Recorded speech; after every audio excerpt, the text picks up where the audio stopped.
New Zealand is now the only member of the Five Eyes Intelligence Alliance to have not taken retaliatory action against Russia over the nerve agent attack on a former Russian spy and his daughter. Britain has blamed the attack in Salisbury 3 weeks ago directly on Moscow and has been urging its allies to take some action in response. Today, Canada, the US and Australia answered that call, joining Britain and a number of EU countries in expelling dozens of Russian diplomats and undeclared intelligence staff.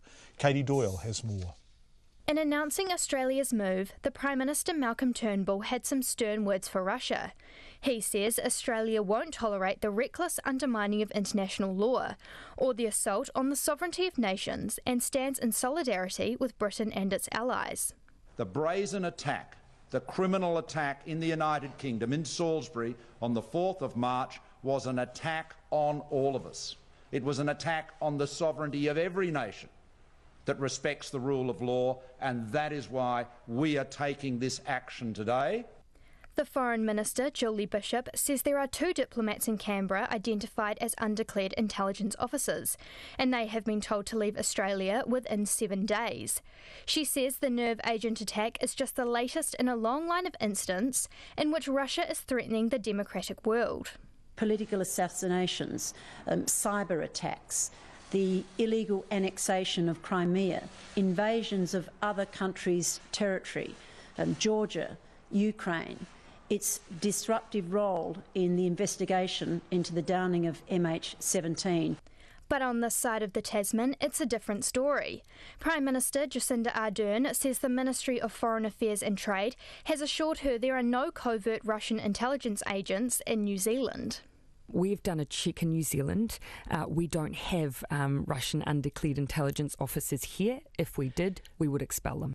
The National leader, Simon Bridges, says Ms Ardern is correct given the information she has. I agree that we need to have a critical eye on issues such as this, but the Prime Minister's position, as I understand it, is there are no effectively spies, and so I take her at the word, but I would hope and expect that she's taking these sort of matters, as she would with other significant players in New Zealand, seriously.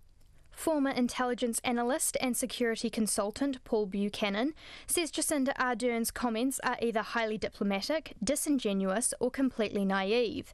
He says 3 of the 8 Russian diplomats in New Zealand are attachés, who are widely known to be intelligence collectors.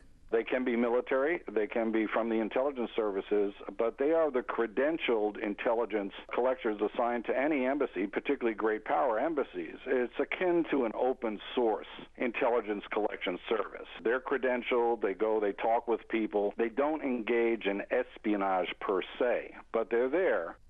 But Massey University Professor of Defence and Security Studies, Ruben Azizian, says the global expulsion of Russian diplomats is more of a stunt and won't make a big difference.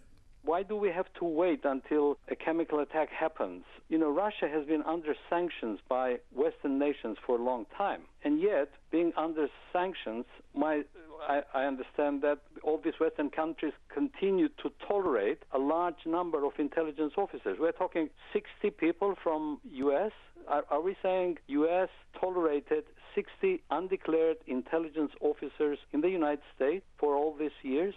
Professor Ruben Azizian says expelling ambassadors in the wake of the nerve agent attack would send a far stronger message to Russia than getting rid of undeclared intelligence agents. For Checkpoint, I'm Katie Doyle.